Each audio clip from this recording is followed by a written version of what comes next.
Assalamualaikum warahmatullahi wabarakatuh. Perkenalkan, saya Yudika Bilharin dengan NIM A1D5240057 akan membacakan materi Hipnosis Komprehensif Psikologi Perkembangan dari fondasi teoretis hingga realitas sosiokultural dalam pendidikan. Pendidikan yang efektif memerlukan pemahaman mendalam tentang siapa yang dididik. Tantangan utama pendidik adalah menghadapi keberagaman siswa, baik dari segi biologis, pola pikir, maupun latar belakang sosial tanpa landasan psikologi perkembangan. Proses belajar dengan cenderung kaku dan mengabaikan kebutuhan individu.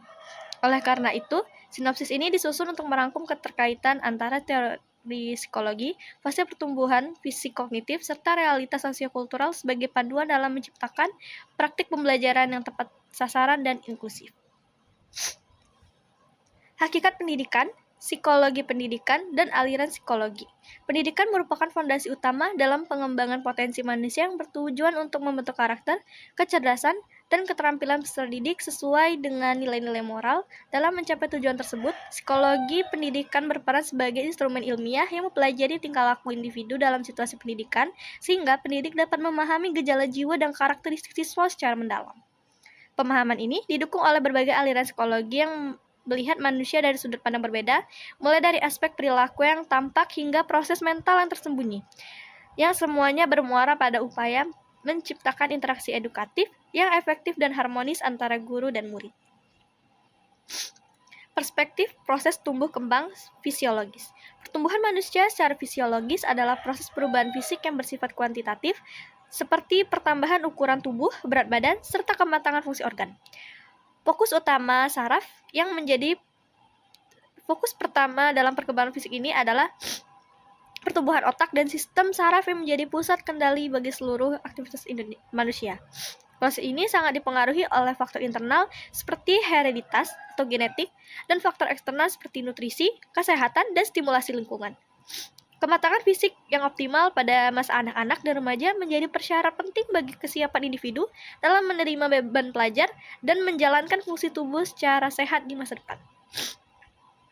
Perkembangan kognitif, bahasa, dan psikososial.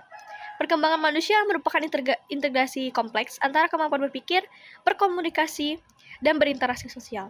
Secara kognitif, manusia mengalami transformasi dalam memahami dunia dari hal yang konkret menuju pemikiran abstrak yang seringkali dijelaskan melalui tahapan adaptasi dan organisasi informasi. Sejalan dengan itu, bahasa berkembang sebagai alat representasi pikiran yang memungkinkan individu mengekspresikan ide dan keinginan.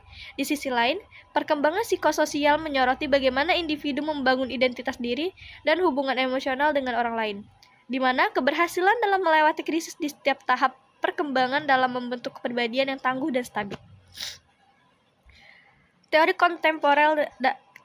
kontemporer dalam perkembangan sosial emosional. Analisis kontemporer memperluas pemahaman tentang perkembangan sosial emosional anak dengan menekankan pada integrasi aspek neurobiologis dan lingkungan sosial modern. Masa Golden Age diidentifikasikan sebagai periode krusial di mana diferensiasi emosi seperti kegembiraan, kemarahan, dan empati berkembang melalui sosialisasi dan bimbingan orang tua. Teori-teori terbaru juga mulai memasukkan dimensi spiritualitas sebagai komponen penting dalam kesehatan mental, serta menyoroti peran teman sebaya dalam mendorong konformitas dan kemandirian. Pendekatan holistik ini memastikan bahwa intervensi pendidikan tidak hanya berfokus pada kecerdasan intelektual, tetapi juga pada kesejahteraan emosional dan kematangan sosial anak. Diversitas sosiokultural dalam konteks pendidikan. Pendidikan berlangsung di tengah masyarakat yang heterogen, sehingga pemahaman terhadap diversitas sosiokultural menjadi sangat penting bagi setiap pendidik. Perbedaan latar belakang, etnis, budaya, agama, dan status sosial ekonomi memengaruhi cara peserta didik belajar dan berinteraksi. Selain itu, isu gender dan stereotip yang berkembang di masyarakat seringkali menciptakan kesenjangan dalam akses dan partisipasi pendidikan. Oleh karena itu, penerapan pendidikan multikultural hadir sebagai solusi untuk meminimalisir bias dan diskriminasi, memastikan bahwa setiap individu mendapat hak dan kesempatan yang sama untuk berkembang tanpa terhalangi oleh identitas kulturalnya. Hakikat, teori, dan pengukuran inteligensi. Inteligensi dipahami sebagai kapasitas mental yang mencakup kemampuan untuk belajar dari pengalaman, memecahkan masalah, dan beradaptasi dengan situasi baru. Berbagai teori telah mencoba menjelaskan struktur kecerdasan, mulai dari pandangan tata faktor umum tunggal hingga konsep kecerdasan majemuk yang mengakui beragam bakat unik manusia.